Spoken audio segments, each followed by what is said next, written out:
Hello, Embers. Welcome back to Ember Exchange. I'm Dylan. And I'm Jill. And I'm Heidi. We are now in part 2 of our conversation, which we started last episode, called My Body, Whose Choice? I'm very excited to continue the conversation. Last time we touched a little bit on definitions and understanding different positions. We're going to go a little bit more into the political side this time, especially since we are in an election year. So hopefully this conversation is valuable for you guys. Yeah, it'll be fun. But we also want to be sensitive to the fact that we will be talking about some mature content. And so if you are a child and you're listening to this, we encourage you to bring in your parents to the conversation. Absolutely. And also, if you have had an abortion or abortion is something that is sensitive for you, please know that our hearts are for you, and we just want you to be aware that this might be difficult to listen to, but we hope that it still brings some light and joy. We are unabashedly Christian, so we also believe that, yes, there are sinful decisions that have been made, and those sinful decisions do have worldly consequences, but there is always hope in Jesus. Mm-hmm. That's right. So why don't we stoke some conversation?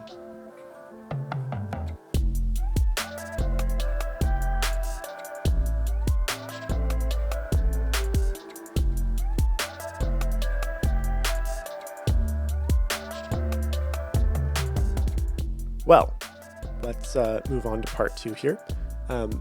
Briefly, I'd like to recap a little bit what we covered in our first half of this conversation. Mm-hmm. So in the last episode, our goal really was to clearly define the pro-life position or the anti-pro-death position Right. on abortion, because I think they get strawmanned a little bit. So hopefully we were clear on what we are advocating for and what we are advocating against there. Mm-hmm. And what we mean when we use the term abortion. Mm-hmm. Correct, yeah, specifically that. We spent a good bit of time knocking down arguments against the pro-life position, some of which were more intelligible than others. And then it was helpful then to try to look at what does it mean in the broader scale of things? What is the impetus behind this being such a pervasive issue? Yeah, and now going into this episode, we would like to talk about kind of some of the more historical portions of abortion and the rise of abortion, including some legal landmark cases, Roe v. Wade being one of them that I'm sure many people have heard of. Mm-hmm. We'd like to evaluate the current political landscape surrounding abortion. As you mentioned earlier at the time of recording, this is an election year, so it is a persistent issue in society, but even more so it feels like when we are in election years. And then some interesting just questions on what is the more, I don't know if I'd say it's popular, but the rise in popularity for the abolition movement. And as we talk about voting, can a Christian vote for the lesser of two evils on abortion or potentially on other issues that rise? Mm-hmm. Yeah, and I think that last bit there is kind of where I'm going to want to sit, because I don't know that I have a definitive answer to that question. Yeah. Right. So we'll play with some hypotheticals and what do we do? Yeah. Because that's a decision that we face very immediately. So the first bit then is we're going to look a little bit at the history. Mm-hmm. And it's interesting because I think when people think of the history of abortion, they're going to immediately go to the legal cases in Margaret Sanger. And we will talk about what it looked like in the 20th century or the 1900s, because that was really when it kind of entered the modern public consciousness as a very, very large issue. But one of the things I think this maybe ties back to some of the arguments that we talked about in the last episode is to look at how has this existed outside of our modern present day culture. So I had just a couple of things that I found on ancient practice of abortion. So use of herbal abortifacients has been purported to be associated with ancient Greek and Egyptian and Roman and Chinese cultures. And generally speaking, opposition to these practices has been religious in nature. Mm-hmm. So you often think of it as a conservative Christian position to say that you're, pro-life or anti-abortion. Mm-hmm. But there are other religions as well that in different degrees would, I think, also hold to a pro-life standpoint. So Islam, Judaism, Hinduism, and Buddhism are either, Christianity adjacent or associated with respect of life, and they have similar moral values in that sense. Not that we're advocating for these other religions, but just to note that that is historically kind of been a position that's not exclusively held by Christians. Yeah. And then not going as far back, then you kind of teased at Margaret Sanger, and that was someone that I noticed. She's probably where most people would tie like the modern idea of abortion to, less so than Yes. the herbal abortive fashions. Right. We've really medicalized it in, Kind of, current. through her, I guess.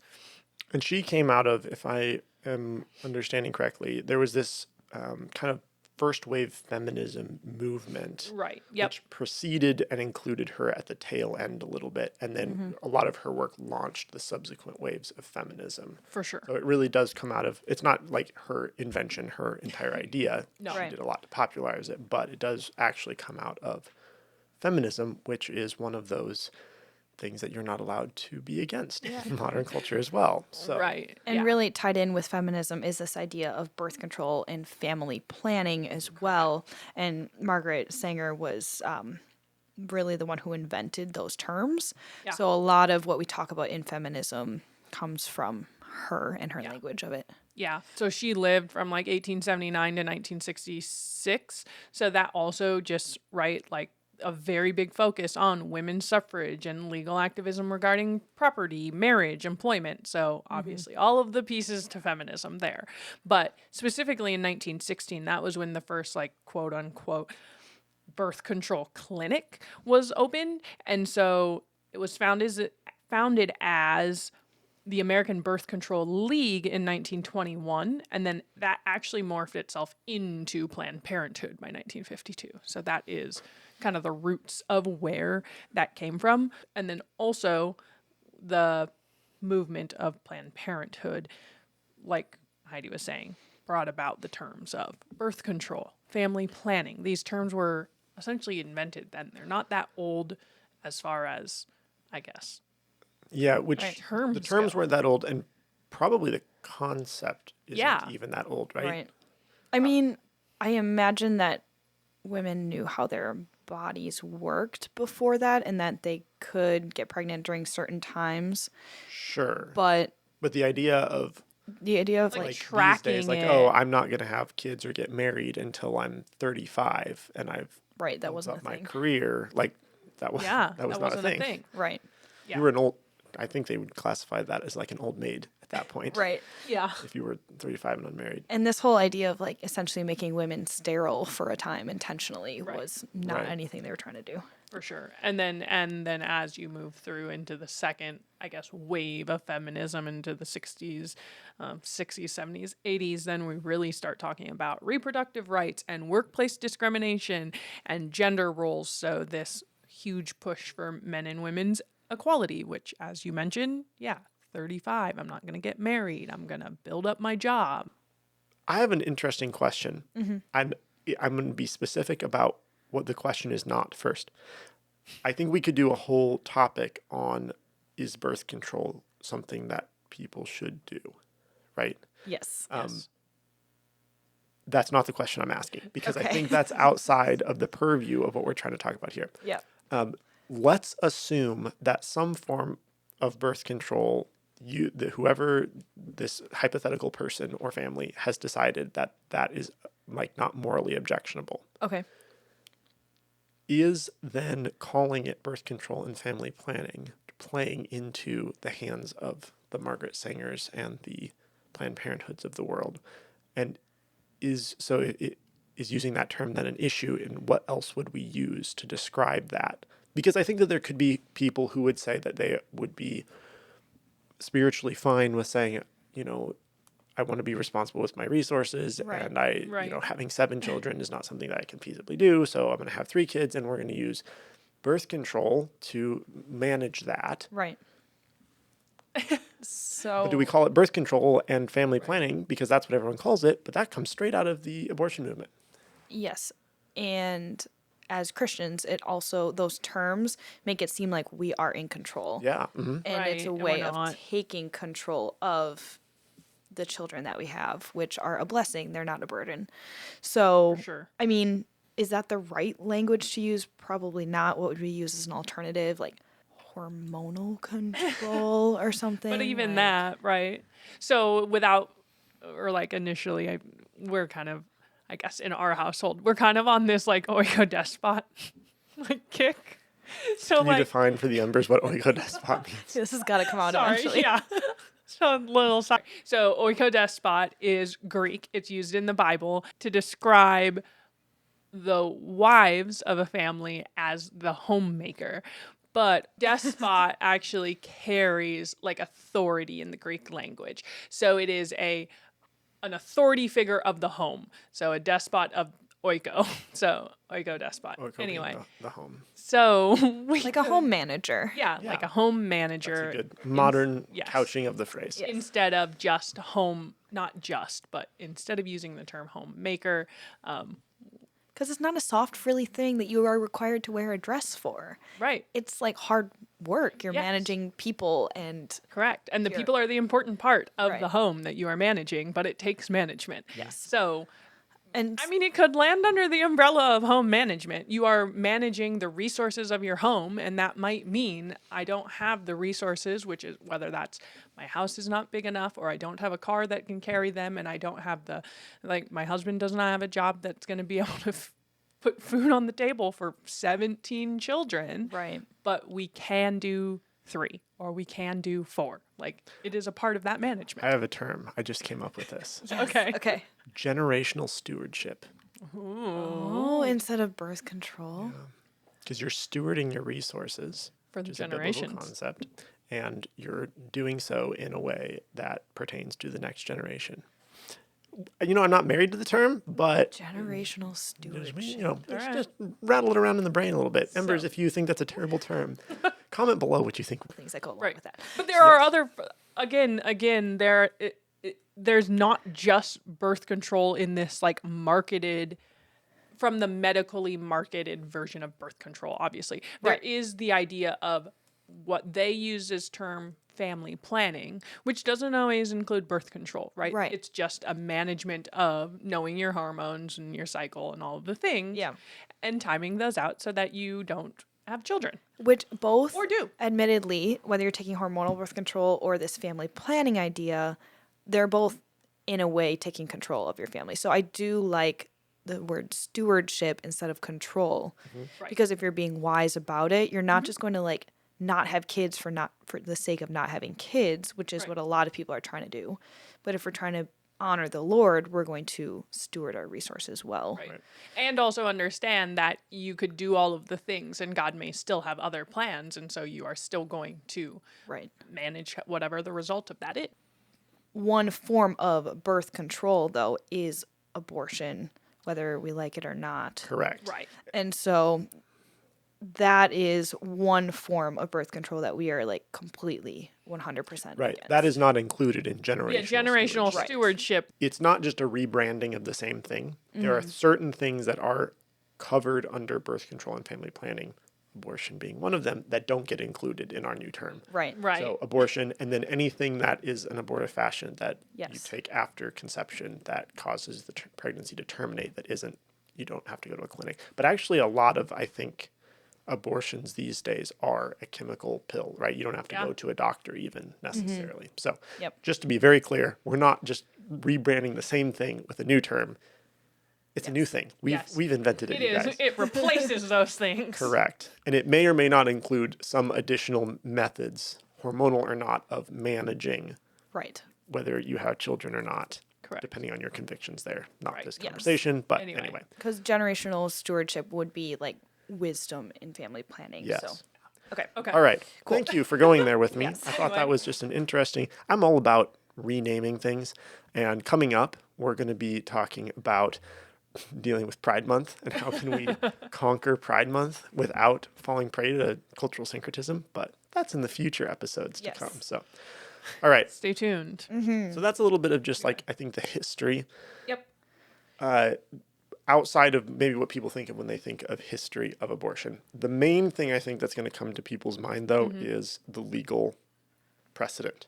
Right. Specifically, probably Roe v. Wade being Roe v. Wade a being a hallmark. big one. Yeah. And then it's kind of bookend to the whole conversation, which is Jackson Women's Health Organization versus Dobbs, which is a very Right. recent case that overturned Roe v. Wade, or that's what everyone would understand it to be. Right. So we're not going to go like in detail into every one of these cases. I will list them out because there were more than I thought there were associated with this, but then we'll just kind of discuss over our arching ideas. I would like to start though with one of the things I didn't have a clear picture of before getting into this is what Roe v. Wade actually said. Right. And I think that Same. a lot of people don't necessarily understand that. So would you guys share, what was your thought, or what did you think Roe v. Wade was before we started having this conversation? I thought Roe v. Wade was the court case that made abortion legal in the United States. And I think a lot of people would say that. I think I maybe had some notion that it had to do with who can make laws about abortion. Sure. But generally speaking, I think if I were to do the same sort of analysis looking at gay rights, I think Obergefell is one of the hallmark cases there. And I think that I would say the same thing. It made gay marriage legal everywhere. And I bet if we go and look at it, it's going to be a similar sort of thing. But anyway, yes, that is, I think, what everyone understands it to be. More specifically, it actually doesn't make anything legal. It is preventing states from making something illegal is really how it comes down. So you had Right. a lady, I think it was Jane Roe. That wasn't her actual name, but she was the plaintiff. And she tried to make this argument that the government shouldn't be able to tell you what to do with your body. And she won against, I believe this was in Texas. There was a law that was trying to eliminate her right to have an abortion. That's the other thing that Roe v. Wade did not grant was a right to an abortion. It just simply said, Texas and any other states that want to do this, you are not permitted to make a law that prevents a woman from accessing this health care.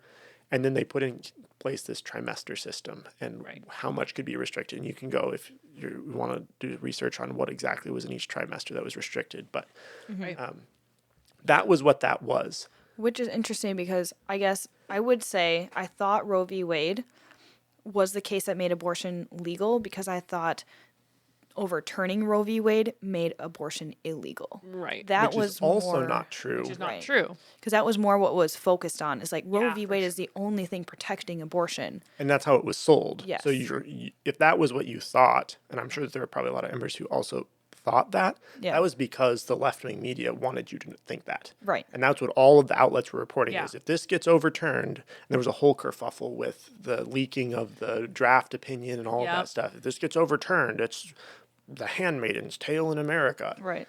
Which The is end not of the all case. abortion. Exactly. Yeah. Yeah. Not at all the case. Yeah. Anyway, we'll get more, I think, into this a little bit of Dobbs not being so we would actually say if it did make abortion illegal, we would actually be like, hooray, that's great. Right. It didn't do that, so then Yeah. we have to ask the question of was Dobbs enough? But we'll get into that. That's Sorry, later what on. is Dobbs? Dobbs is the most recent court case on this. Jackson Women's Health Organization versus Dobbs. Yep. And in this one, the Supreme Court essentially overturned the decision that was made in Roe v. Wade, as well as Planned Parenthood v. Casey, which is the next one I was going to bring up, which actually, to me, I think is more impactful in the overall thought and language that we use surrounding abortion in the legal sense. They got Casey, Planned Parenthood v. Casey, did away with the trimesters and brought in this idea of undue burden. So whenever you hear undue burden around this, you can't impose an undue burden on a woman seeking healthcare abortion. But Jackson Women's Health Organization versus Dobbs, v. Dobbs, that's how you say that, essentially overturned that. And there was some very excellent opinion writing by Justice Alito, where essentially he said, yeah, there is no right to abortion enshrined in the Constitution, and they stepped way out of line. This is not something that the Supreme Court should have ruled in this way on. We're throwing it back to the states.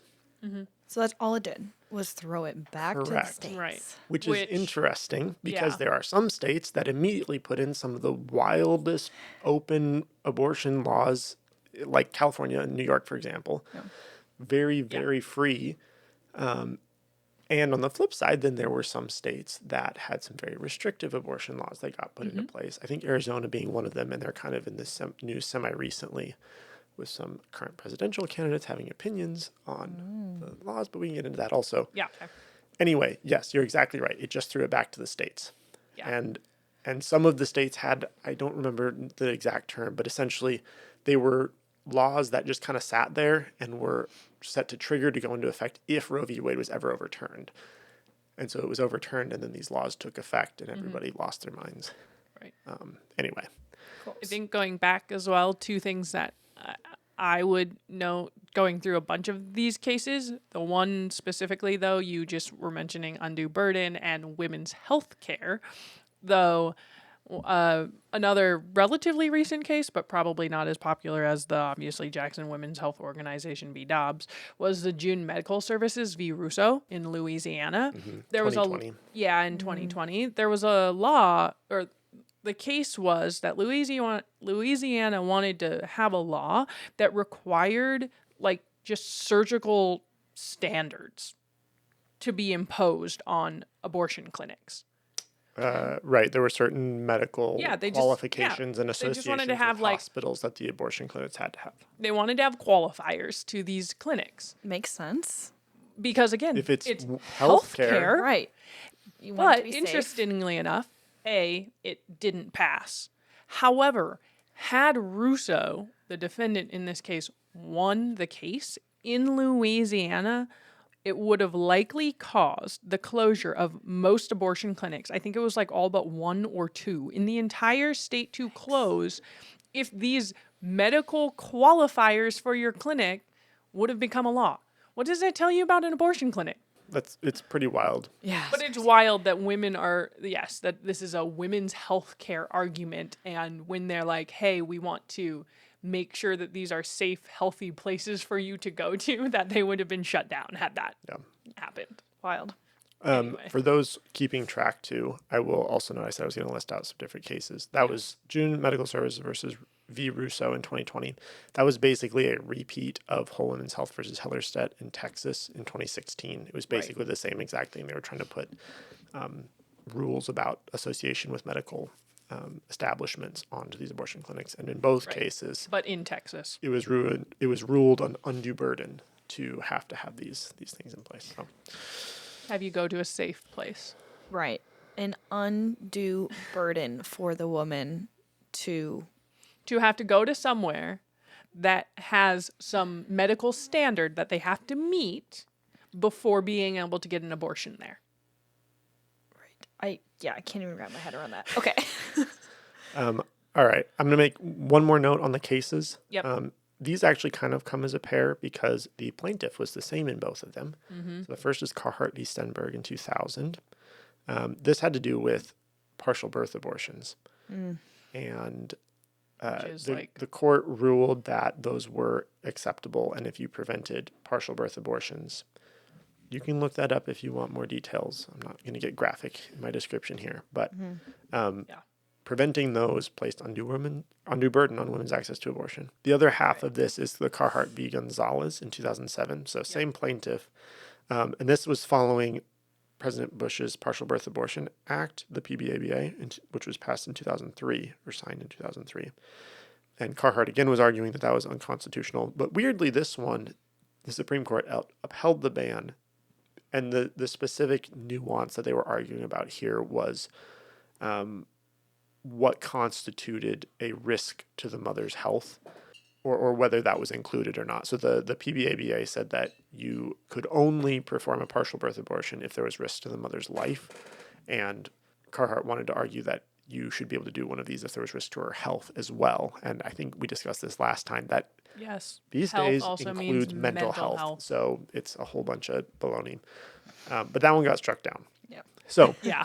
I know that was jumping around a little bit, but really the bookends of the situation were Roe v. Wade, Planned Parenthood v. Casey coming in with actually quite a span between them, 1973 and 1992, and then the overturn of that through Jackson Women's Health Organization and first v. Dobbs, 2022. which just threw it back to the state. So that's kind of where we are now. It's a state-by-state decision. Right. And you won't get that from any of the modern No. mainstream media. They're going to tell you that abortion is illegal everywhere, and if you want to be able to be free and live in a free democracy, then you absolutely can't vote for a Republican because Right. you're just going to be oppressed and turned into baby-making slaves, Yeah. Right. probably. Which, I mean, really guides like our whole political landscape as it stands. Right. All of those cases, right? Like the left is like, well, all abortion should be legal, and that's why they shout so loud that Roe v. Wade being overturned, even though it does not. Well, now abortions are illegal, and it's just the worst thing ever. Right. And in every single one of those cases, whether win or lose, even the ones that, let's say, we won, like, the right is just like wishy-washy, and we compromise on all of the things. Like, throwing it back to the states doesn't, again, like you said, we weren't all hoorah, hoorah after that got passed, because, like, yeah, there's some benefit, I guess, a little bit. Well, okay, some people were very excited about it. And I think that the face of it, was also very happy about it. Because, and I don't know if that was because I had been told for so long that Roe v. Wade makes abortion legal and now we're Right. overturning it. Right. I think I had some context for it throwing it back to the states. But in my mind, at first impression, that was still a good thing because there were a lot of states who Right, that were did going to have choose- laws that did restrict it. And then, Right. I mean, of course, they were going to pass new laws very quickly or get rid of the old laws, Right. so on and so forth. But I think there were a lot of people that were very happy about it. And the question is, should we have been happy about it, or is it compromise? Because you're absolutely correct that the right's position, the left always takes a hard stance on everything. They want all abortion to be legal. You try arguing with any person who is pro-abortion, they will never allow you to put any restrictions on it. Right. They will, like, all the way up to the point of birth. They will argue that the whole way, every single one of them. Well, Conservatives won't. And that's the thing is, for whatever reason, we can't seem to agree on a hardline stance, which, I mean, anything short of make it all go away seems to me to be a compromise. Yeah. And I think the reason the right is so afraid to take a hard line is because of the way we frame abortion, right? Abortion is for women's health care. And so therefore, if you're against abortion, Right. you aren't just pro-baby, you're anti-woman. So it's harder to make like a stand on that. Yeah, I think that anything short of all abortion is illegal is a compromise. And that shows in a lot of those cases that compromise keeps being made. And just like you said, your reaction was, yeah, that's like a really good thing. Well, it is a good thing, but is it really that good of a thing? Because we've been compromising for so long. Now it's just like less of a good thing. So I don't know. But I don't know what the answer to that is. Right. And there is a defined group of people that would agree with you Right. on that, which we'll talk about here in a second. Yeah. I do want to touch on one more thing. So Yeah. this has to do in this discussion of the current political landscape of where are we now after Yeah. the overturn of Roe v. Wade. We got the left, we got the right. I think that there is a group of people on the right, tying into this wishy-washy a little bit, that I don't know if they're all old people, but they tend to be boomers. the boomers that think that if a woman only knew what she was doing, that she was actually killing a baby, she wouldn't really want to have an abortion. And so it's just that she's a victim too, and she's been deceived. Which, I mean, has been disproven so many times. But I guess it makes sense. It's like for anyone who's never had an abortion or who's against it, we see how evil it is. So then we're like, oh, these people just simply must not know. But so then we add in laws like, oh, you have to have an ultrasound beforehand, and then maybe the women won't make the same decision. But then we look at the stats that we talked about last episode, and it's like 61% of abortions are had by women who already have had children. It was a very large percentage. Yeah. So they obviously know. And it probably gets amplified because it's so horrible, but there are a non-zero number of women who participate in this whole shout your abortion thing. And there was one very specific example that stood out to me that I saw where a woman came out of an abortion clinic and walked over to a group of pro-life protesters, handed them an ultrasound photo and said, "This is the baby I'm killing when I come back." goodbye. See you next week. Yeah. Yeah. So that Actually- whole argument that, oh, if only they knew what they were doing, they wouldn't want to do it. They know very well what they're doing, and they don't care. Right. I think actually the most recent one that I saw that was just is abhorrent, the word I want to say. Yeah. Probably, I yes. think so. Horrendous. Was so obviously women do gender reveals. Yes. And now it is being popularized to do abortion reveals. So they literally are like, they had like a cake and it was like, it's a ... boarded. That's horrible. Ew, they have a party about it? Yeah. I mean, it's on social media. They have like cakes and stuff and they're like releasing like deflated balloons basically. Ew. So they're like, I'm not a mother intentionally because I killed my child. Celebration. Yeah. So I have somewhere that they all can go, and that's called jail, since you're announcing that you're Well- murdering your child. Yeah. Why don't we skip ahead to that portion of the conversation then? I threw this question in. I didn't know if we were actually going to talk about it, but we don't live in a world where abortion is illegal anywhere, really. I think that every state has some Yeah. sort of exception. And we would say that all of those are compromised because the true biblical perspective and approach would be none ever legal. None ever. In that sense, then, if it is illegal or it is a crime, then you have to define who the criminal is. And so what you're saying is it sounds like that you would advocate for the woman being included as the criminal in this description. And I'm not saying I disagree with you. I think That at the is some- very least, the woman is the criminal. Yes. So there would be, this is again, we'll talk about the wishy-washy right here. There's a number of perspectives. So this is a huge what if also, right? Because it's not Yep. illegal. So not currently the case. Right. If it were illegal, I think we would say that the doctor who is willing to perform an abortion would be a criminal. Certainly. Yeah. And then that is often where the right will stop because they don't want to say, and also the woman is party to the murder Yeah. and should also be a criminal. Because I think this ties into the thing that we were just talking about of, oh, they don't really know if they only knew what they were doing. They're just an Right. innocent victim as well. Not the case. No. It sounds to me like you would advocate for both the doctor who administers the abortion or doctor or whatever technician. I don't know if it's actually I doctors. mean, I don't know if I would even limit it to just those two, like you mentioned. Oh, okay. Like you And mentioned. the president. What about Well, like you mentioned husband. earlier. You mentioned earlier, right? Like a lot of them are just chemical abortions at this point. So, what about the pharmacist that's just like, "Yep, go ahead. Here's your pill. Go home, take that, and you'll have a dead baby tomorrow." Or if it's not even prescribed. Yeah, as it's a- not even as a- prescribed. and it's just like an order online, then the company that's selling the pills to the women, Yeah. they're also criminals.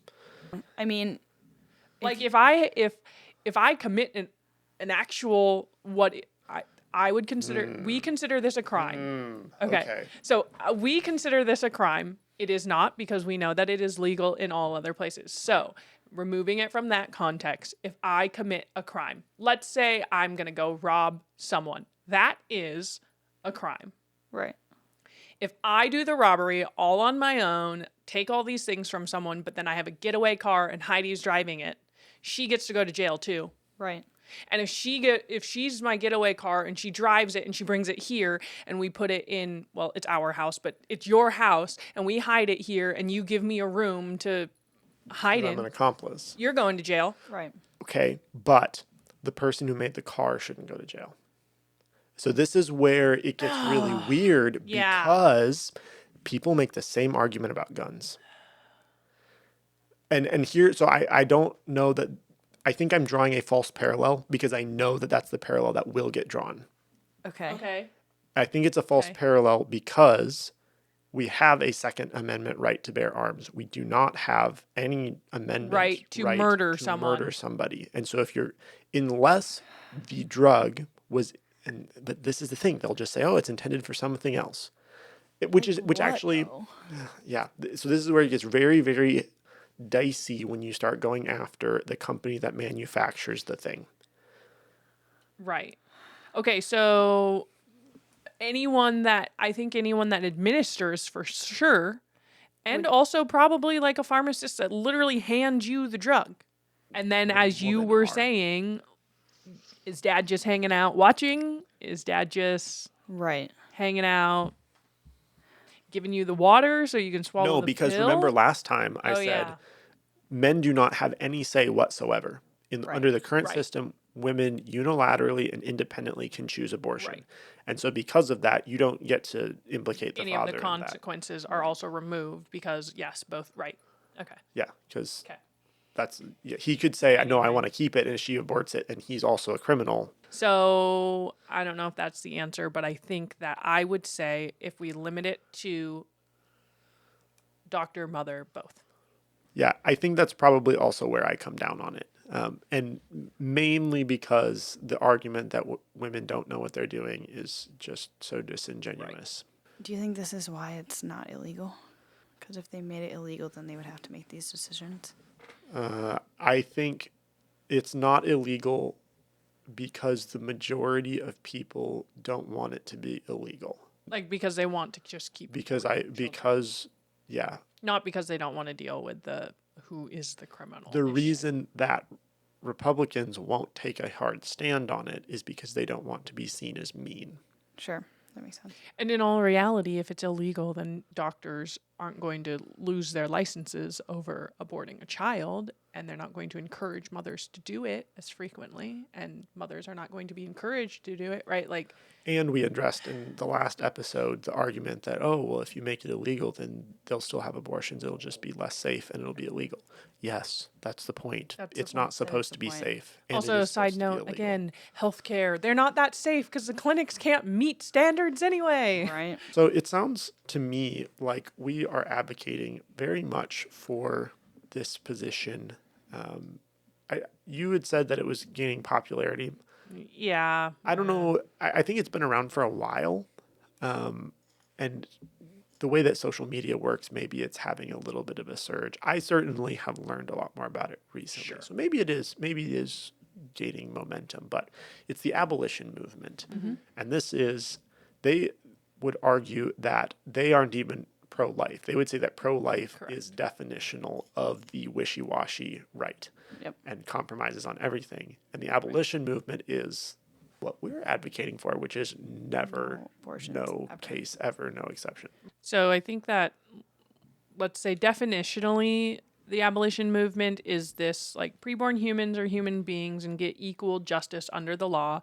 And the Dobbs decision to them is actually still just trash. It's like a satanic ploy, and it's controlled by the opposition. So that whole like Pretty strong. yeah, Yeah. the whole like But- wishy-washy pro-life thing. Okay. But I think that like you said, it's been around, but maybe with its popularization, I'm not sure.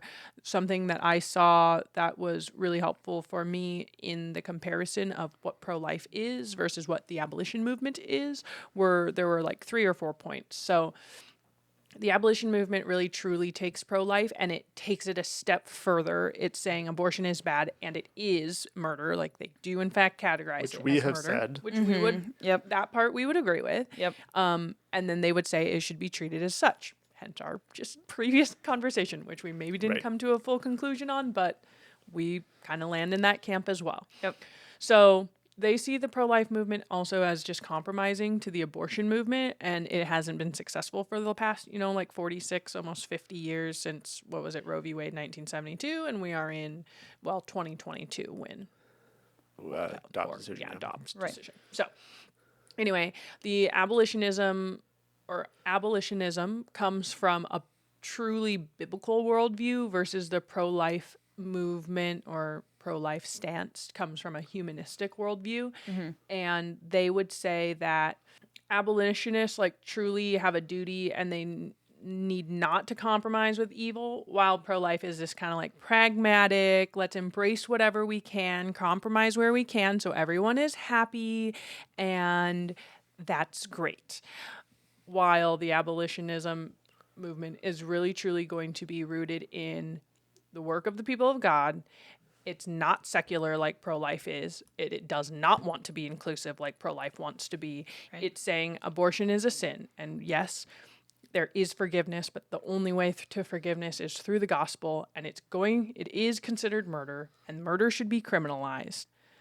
Pro-life wouldn't say any of those things. They'd say it's bad.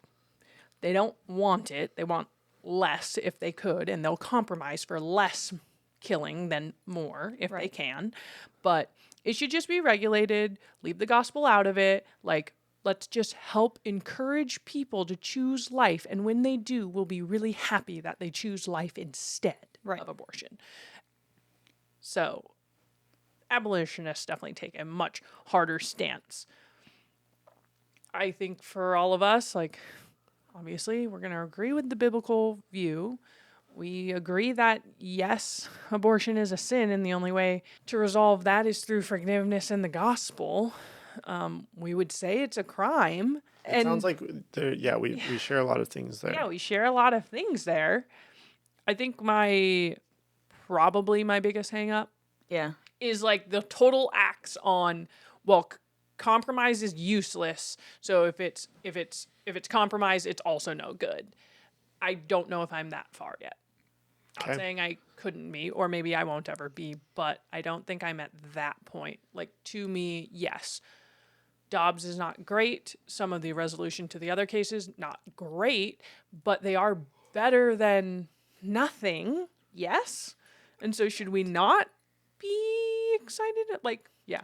The whole, like, satanic ploy trash. Like, I don't know if I go that far. To maybe clarify a little bit more, when they say that, the analogy that they make is Pilate washing his hands of the death of Jesus, right? So he was the guy legally in charge, and he said, I'm not going to condemn him. You guys do what you want.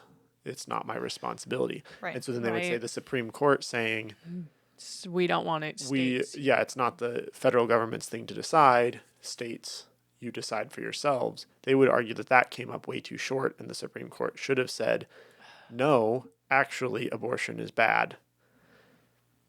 What I think that misses, though, is what the point of the Supreme Court is. Okay. Right? And so the Supreme Court is not intended to make laws. It's intended to rule on how laws are applied. And so for them to say that Roe v. Wade and Planned Parenthood v. Casey was a misapplication of the laws, and so therefore they are null, that is within their purview. For them to then say, and also abortion is illegal, like, that's not something that they can do. Right. Now, I don't dislike the idea that they would try to make an equal protection under the law case. I believe that's 14th Amendment. But that wasn't the case that was brought in front of them. So there could be another case in the future where somebody sues an abortion doctor and he's the defendant, and then they rule in favor of whoever's suing the abortion doctor and says, no, equal protection under the law, you can't do that.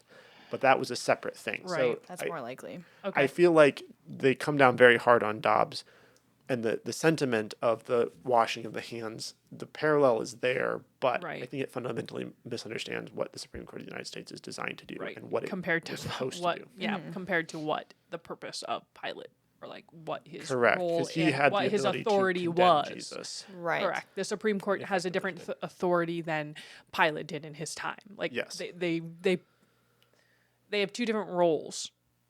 Right.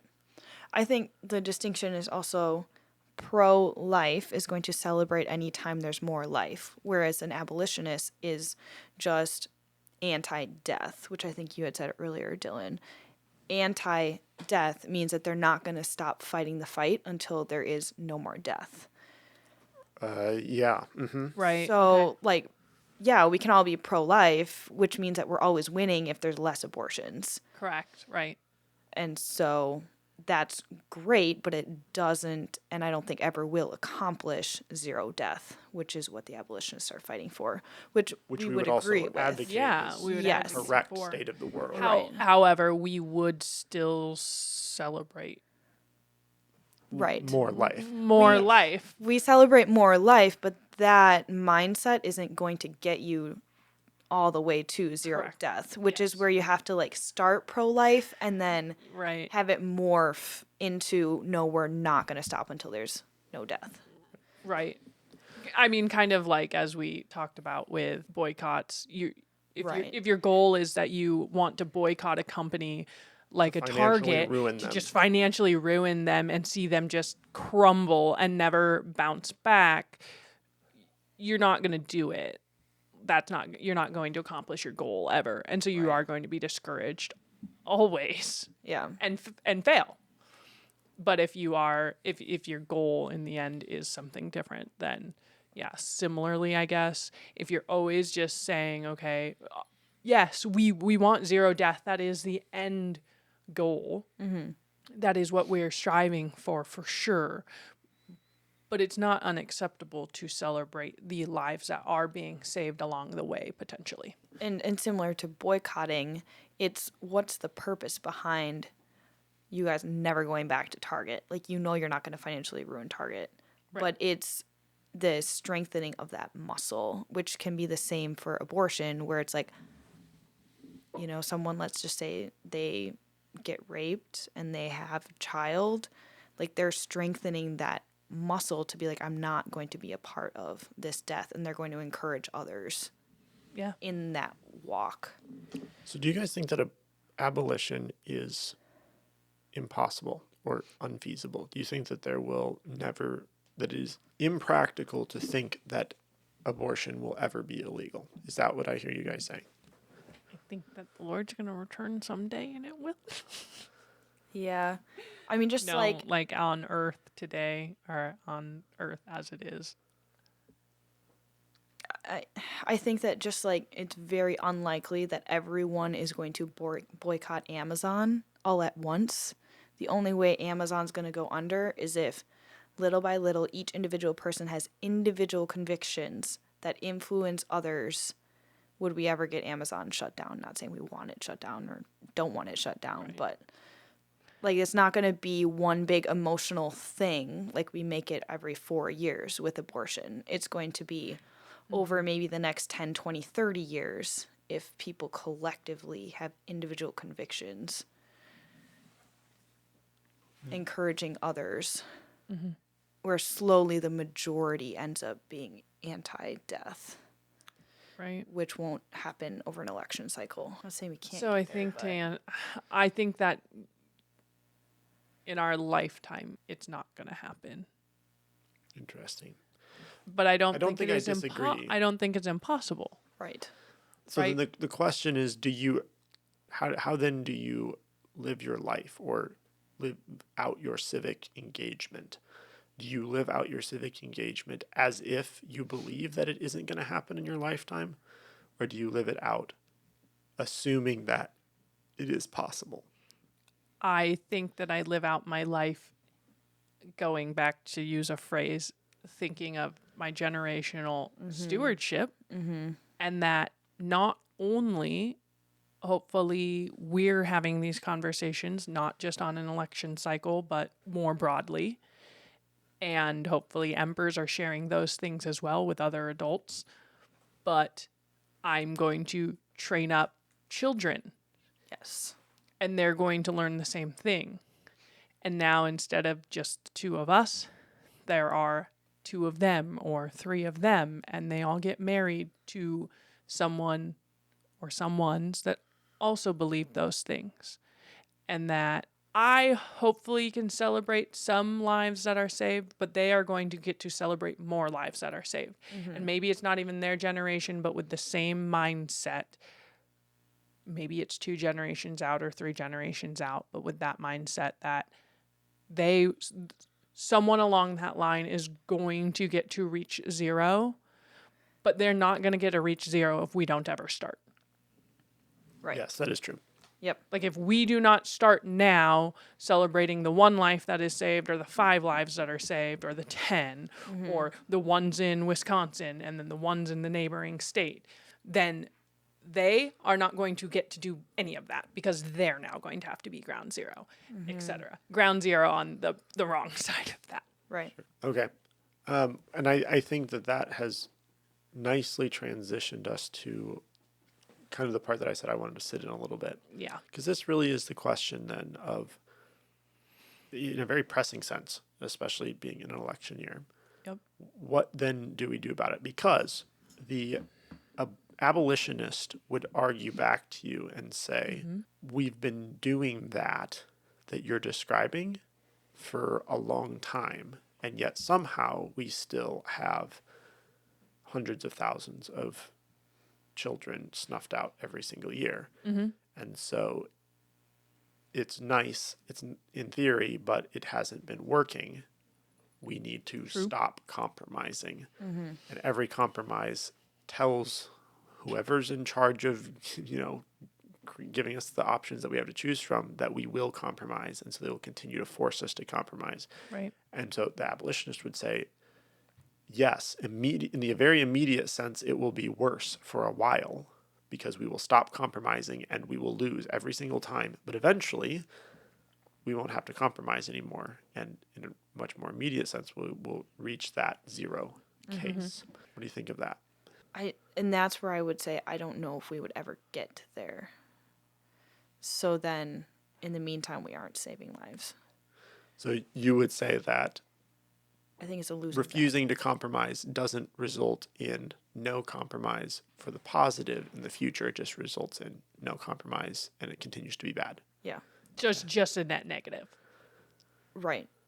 Period. So then, yeah. There's no negative, complete flip to positive. I don't ever see that Right. happening. Okay.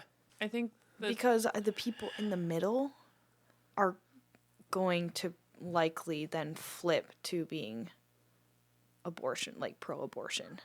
because I it's the think only you're correct. Right, because that's the only choice that's That's left. right. So if they have to choose one or the other, I think the majority of people who are in the middle, and in the middle I mean like they're like, well, I wouldn't get an abortion, but I'm not going to tell anyone else that they can't get an abortion. They're going to all of a sudden be pro-abortion. Correct. So I think that's correct. at that point, you don't just have the intense pro-abortionists, you have everyone in the middle also fighting against you, Right. which in my head would make it a losing battle. Right.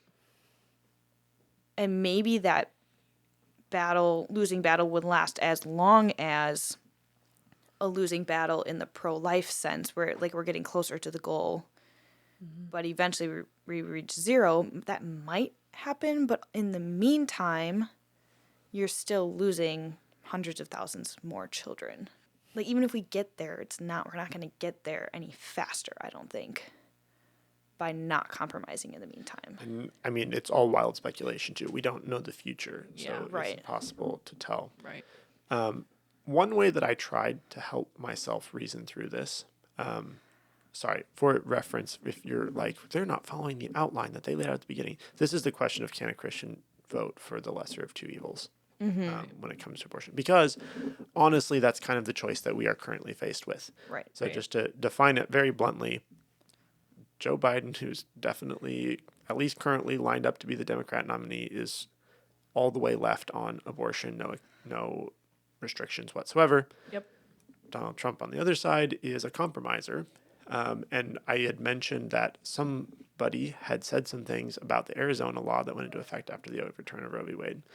That was him. And he seemed to condemn their 14-week ban, which, as we discussed last time, looking at stages of fetal development, 14 weeks is also like, it's got arms and legs, I think, at that point.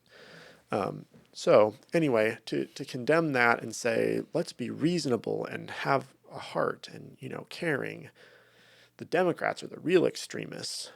And so we're better than them. So we should still allow some baby killing. Okay. Seems compromised and wishy-washy. And so the abolitionist would pose that as that is not any better. Like you're still compromising. You're still allowing for the death of babies, so we can't vote for that. And so the question is, can a Christian vote for the lesser of two evils? In the largest, whether it's the most important, that's a debatable question, but certainly the highest profile election that comes around every 4 years, or even in local, state, and those sorts of things, can you vote for somebody who isn't full all the way abolition morally? But the way that I wanted to try to think through this was kind of a trolley problem. Are you guys familiar with the trolley problem? Can you explain it? Yes. For those who aren't familiar, the idea is that you're standing next to a trolley track that splits into two, and there's a lever that you can pull, and it will switch which track the trolley is on. If you don't do anything and you don't pull the lever, the trolley goes straight and runs over 10 people. But if you pull the lever, it switches tracks and only runs over 5 people. And so it's this interesting moral conundrum question of, if you don't do anything, are you responsible for the death of those 10 people? Whereas if you pull the lever, are you now definitely responsible for 5 when you otherwise wouldn't have been responsible for any? Or did you save 5 lives? Right. Are you the hero? Are you the hero, or did you just kill 5 people? And they get increasingly elaborate. And anyway, it feels a little bit like one way that you could couch this whole argument is as a trolley problem. So every 4 years, we're given a lever. And the question is, if you pull the lever, you get compromise. If you don't pull the lever, you get Joe Biden. And the abolitionists would say, stop pulling the lever. Every time you pull the lever, you're giving yourself a worse option the next time you have to pull the lever. Right. And you'll never get a better lever option. So if we just stop pulling the lever, you're not contributing to the situation because you didn't pull the lever, you didn't vote. And so you're getting Joe Biden, but eventually the people who create the trolley problem every 4 years will give you a better option. It's forcing a better option. Correct. By saying, I refuse to play your game. But then the counter argument to that is, well, yes, but by not pulling the lever, you're giving us Joe Biden. Right. But, and also, like you said, whoever is like creating the trolley problem, right? Indicating that the trolley problem is that we get a crappy candidate option. Which we consistently do. Which we consistently do, which is Right. fine. I think that obviously it's not a perfect comparison, but I think the biggest issue in that comparison is not only the option stinks, but actually, like, we aren't in control of the trolley, period. Like, the left is just driving the trolley. So that's a whole Yeah. question about do election. If you pull, like, you might pull the lever and nothing happens. That's also possible. Yeah. That's a Right. different You pull that conversation. lever and it's like, So, you know, so like we're not even in charge of this like whole game, if you want to call it that. But so that doesn't answer your question. However, It is a good point to bring up. So Yeah. in that case, you would say if it doesn't matter whether you pull the lever or not. I'm going to pull the stinking lever to at least hopefully try to save some of the lives. Okay. Because right, at least I can say I tried. yeah, because at the end of the day, I think that kind of like the boycotts and kind of like the conversation we just had, does it really matter? Because we're not going to like change the world. Are we ever going to get to the abolition like zero? Probably, if I'm being realistic, it's not going to happen in at least my lifetime. I don't even know if it's going to happen in my kids' lifetime or my grandkids' lifetime. It may be lifetimes away. However, with the idea of, right, hope in Jesus and in forever someday, Yep. hallelujah, but also in the hope that when it comes to voting for a president, similar to like the whole Supreme Court stance on this abolition thing, the Supreme Court is not in the same authority position as like Pilate was. That's not a fair comparison. Also, the president, we're not voting in a pastor. I'm not voting for someone who's gonna, at least at this point, I don't think I am voting for someone that is going to regulate morality. I'm voting for someone that is going to run this country according to the Constitution and give power back to the people. And then that trickles down to my local government, which trickles down to like my community. And then that really does trickle down to my generational stewardship. And then that is where it actually can like take an effect. And then hopefully that trickle effect then also has an upstream effect in the long run. Right. It circles back. Right. It circles back. So by voting for someone who allows Right. more freedom, which is really all the overturning of Roe v. Wade does, was release the freedom to the states. Correct. You're so now I fighting a can smaller now I battle. can yeah, I'm fighting a smaller battle, one that maybe I can affect because I can not only have an effect in my community, but also through my community as my community grows, hopefully through the growth of my own family. And that then triggers our state Right. someday becomes one that is closer to an abolitionist state or a fully abolitionist state. And then the neighboring state becomes the same thing, or however it happens, like I said, which I understand the abolitionists say I'm just being wishy-washy and that's trash. But that's how I feel about it. I don't know if that's actually, I know that's not the right answer. I don't even know if that is a good answer. I just think that is the mindset that I have in it. I think it's part of a right answer, though. There's certainly a component of the local choices that you can make. So I would also contend in my analogy of the trolley problem that we actually should be able to have some control over the options that we're given. And again, assuming elections work.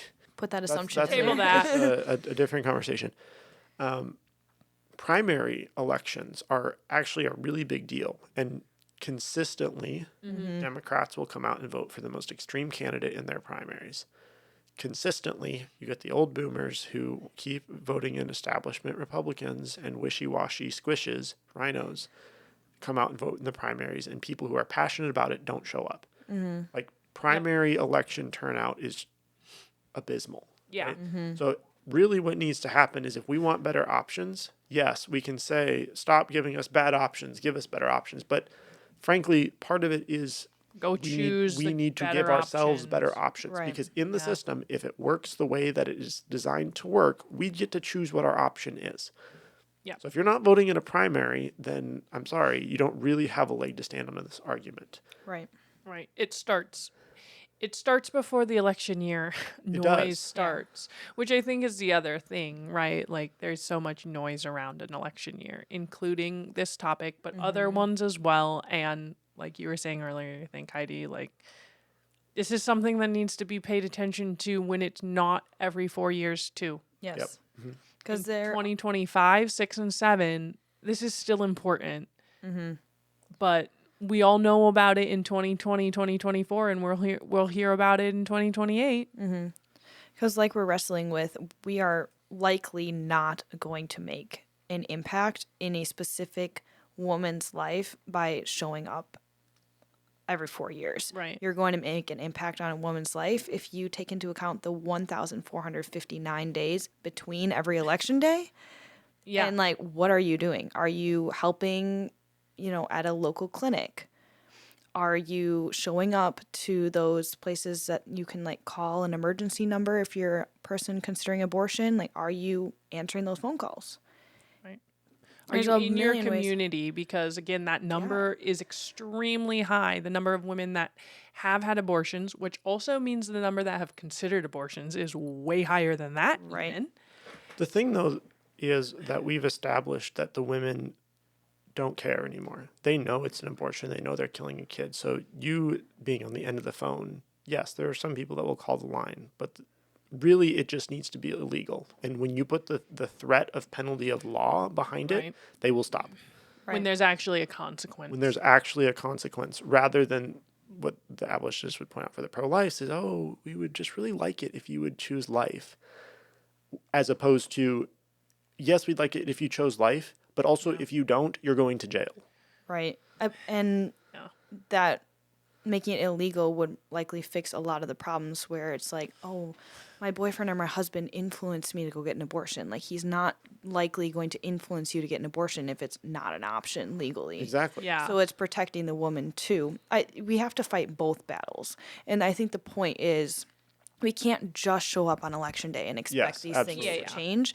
But also we can't just help in those abortion or those anti-abortion clinics, pro-life clinics, because we're only reaching the people then who value life. And just because Or are confused. just because 61% of women who have had abortions already have a child doesn't mean that other 40% isn't important, because they are the ones likely who are questioning, should I do this or should I not?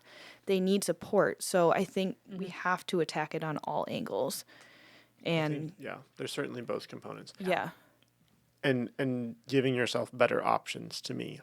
Like that is a case where Matters. Yeah. so right, lesser of two evils. In the primary, presumably you're not choosing between the lesser of two evils. Put yourself in a situation. If you are the abolitionist candidate in the primary election, then so be it. Like there are people out there that feel that way, Yeah. Yeah. and are in a position financially and educationally to be that person. And I know that there are some. I will name a specific person who is an abolitionist who was elected. Is it Tennessee, Kentucky? Dusty Devers. Dusty Devers. Oh, yeah. He's a solid dude. Yes. And he is in his state for his state representative. And if Nice. we had more options like that, and then we all showed up to the primaries and To voted, say that is I who want we to want. choose that guy, then we're going to be a lot better off and we'll have better options. At least we have a Because- seat at the table. Exactly. Yeah. Yes. Because sure. I think that, right, there were a couple of verses I wanted to pull up. This idea of, is it considered compromising with evil to choose somewhat less evil than the most evil? Is that still compromising? So I'm going to read a couple of verses here. 2 Corinthians 6:14-17. Do not be yoked together with unbelievers. For what do righteousness and wickedness have in common? Or what fellowship can light have with darkness? What harmony is there between Christ and Belial? Or what does a believer have in common with an unbeliever? What agreement is there between the temple of God and idols? For we are the temple of the living God. As God has said, I will live with them and walk among them, and I will be their God, and they will be my people. Therefore, come out of them and be separate, says the Lord. Touch no unclean thing, and I will receive you. Doesn't sound like there's compromising happening there. No. Right. Which means that, being satisfied with pro-life indefinitely, I think, is not an option. Right. Right. The other verse is Ephesians 5:6-13. Let no one deceive you with empty words, for because of such things God's wrath comes on those who are disobedient. Therefore do not be partners with them, for you were once darkness, but now you are light in the Lord. Live as children of light, for the fruit of light consists in all goodness, righteousness, and truth, and find out what pleases the Lord. Have nothing to do with the fruitless deeds of darkness, but rather expose them. It is shameful even to mention what the disobedient do in secret, but everything exposed by the light becomes visible, and everything that is illuminated becomes a light. So, same idea there, right? There's not this I think that it is, it's a quote that makes sense here. I think it is purported to be a Martin Luther quote, but I think it is falsely attributed to him. I don't know who actually said it. The saying is, it is better to be ruled by a wise Turk than a foolish Christian. And so, okay, I guess, but why do we have to choose between the wise Turk and the foolish Christian? Turk being a Muslim in Yeah. the Can context we of have it. a wise Christian? Yeah, why can't we have a wise Right. Christian? So Where are guys, they? they exist. That's the Right. thing. So we have to show up and give ourselves the option of the wise Christian. Right. Right. And that's the way that we stop compromising as soon as possible. Right. Because I think I agree with you guys. I don't think this is a case where we just sit out voting. Right. Like I don't think that refusing to pull the lever and not having a plan on what to do about that seems not to be the correct solution either. But I very much have been motivated by the abolitionist perspective that we have to stop just allowing worse and worse options because we've consistently got worse options. So what can we consistently do to give ourselves better options? And I think it's, yes, get that wise Christian as an option, show up in the primaries. Right. Because that is, I mean, truly, that is probably the only thing that the liberals, they get right. And that is they pick a side, they stick to that side, and they stick to it across the board all the way through every single issue. For lack of a better term, they stick to their guns, all of the ones they want to take away. Yep. They're sticking with them. They stick with them. And so if there's a lesson to be learned there, we could take a lesson on that. Yeah. In show up, get the better option, and someone that does stick to every issue across the board, or at least one more issue than last time so that someday it's all issues. Yeah. And I think we can also take the left and learn from them in the sense that they make everything about love. And as irritating as that is, it makes it a lot easier for those middle people to align with them. So the more we expose this love that the left has for the evil that it is, and then also explicitly say, like, no, it is more loving of a woman or for a woman to choose life than it is to choose death, the easier it is going to be for those middle people to choose the right. Yeah. Potentially. I think that's true. I mean, it's truly just like a literal morphing of definitions Right. of every single word out there that they Seriously. they turn around and use totally incorrectly, but Right. So saying things for what it is, like, yeah. abortion is murder. Let's just call it that. Yep. Yeah. It sounds more harsh and less loving, but it's But the it's truth. true. Yes. And being unafraid to speak truth without equivocation, I think, is something that the right has lost. So, like we said, abortion is murder, and we hate murder. Yeah. Murder is wrong. However, there is always hope in Jesus. You are literally never too far gone. If you are someone who has had an abortion or considered an abortion, you are a sinner, just like I'm a sinner. Jill and Dylan, we are all sinners. And so we all need Jesus' forgiveness. So if you are feeling conviction or guilt over your past decisions, that's actually a good thing. The Lord desires us to have broken and contrite hearts over our sin.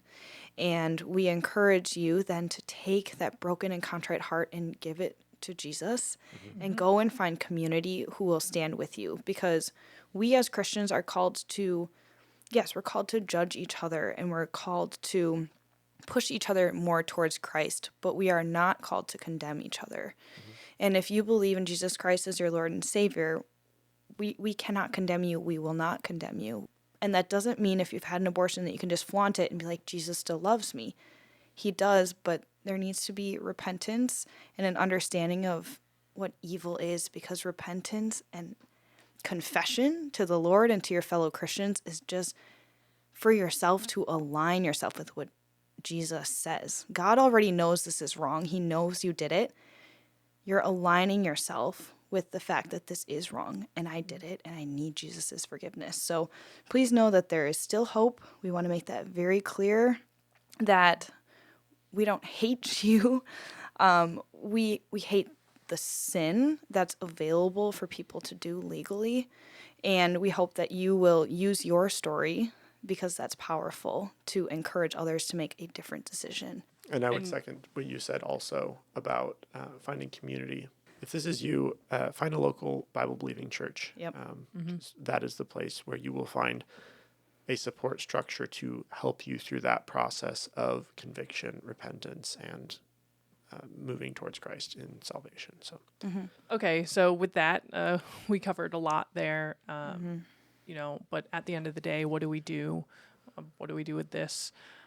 It is truly a matter of life and death. As we discussed, the life of a child are at risk and are being lost just every minute. And that is tragic. But I think at the end of the day, too, it comes down to, it is a matter of spiritual conviction. It is a matter of, in terms of how you engage politically with this specifically, right? yeah. So if you are convinced after this that a vote for somebody who is willing to compromise on abortion is a compromise with evil and you can't do that, that's your conviction. I think that there are those on the right who would say, well, if you don't vote for Trump, then not voting for Trump is a vote for Biden, right? This is a case where I think I would be okay with saying, if that's where you are convicted and you find yourself as an abolitionist, that's your conviction and you need to act out your conviction in that sense. Right. Conviction really is only had through relationship with the Lord. And so I think that's the only way that any of us can move forward in this, because there is no quote unquote perfect position to take. We see the downfall of not voting, and we also see the downfall of compromising by voting. And so whatever you, with the Lord's help, feel on election day, like, that's what you should do. Yeah. With the exception of show up to the freaking primary. Like that's one where you shouldn't be having to have this moral, like, oh, do I vote for the lesser of two evils? No, figure out a way to be able to vote for the best candidate and engage at the local level in these early things, because that's the only way that this is going to get better. I am convinced, short of a 1861 style experience, which I think we would all like to avoid. Yes. If possible. Right. When is the primary? I think it already passed, didn't it? Yes. Yeah. And it was in April. Unfortunately, a lot of the presidential level stuff, by the time it gets to some states, you don't really have options. It's like most people have dropped out except for the one. Right. But certainly for local elections and like your state Senate and House and your representatives to the federal Senate and House, those sorts of things. Like we mentioned easier to have more earlier. Options. If we have a president that gives the freedom back to the people, then we can at least start at the local level, and hopefully at some point it has an upstream effect. Yeah. And that can matter. Also, just for like a selfish reason to show up for those primaries, a lot of times there's things on the ballot that have to do with your property taxes. So save some money. Go vote. Please. Yeah. Hopefully that's been helpful for the Embers to think about that. It's a both and situation. We show up every day advocating for what the Lord says is right, and then we show up on election day and we do that too. Yep.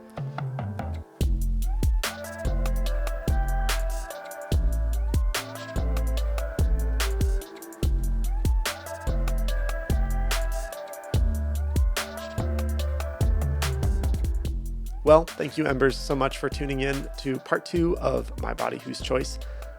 This has been an intense conversation, I think, but hopefully valuable. I have learned a lot in having this with both of you, not just about what abortion is and how to clearly think about it, some of the arguments, but then the very practical, what do we do about this in our country, in our state, in our local governance. And thank you, Embers, for listening in, and please continue to engage in the conversation. Your support and engagement are very, very helpful to us. Yeah. If you're watching, then you found us on YouTube, which we have a full video there. If you're listening and you found us on Spotify or Apple Podcasts, please keep listening, keep sharing, show us some love, give us a like or drop a review, leave a comment. We'd love to hear from you. Hopefully this sparks some conversations. It sparked a lot of conversation over the last 2 episodes for us in this room, but also we mentioned a lot of, community building and just what effect it can have in your local area. And so help us ignite this fire and spread the word, in your own community. Yep.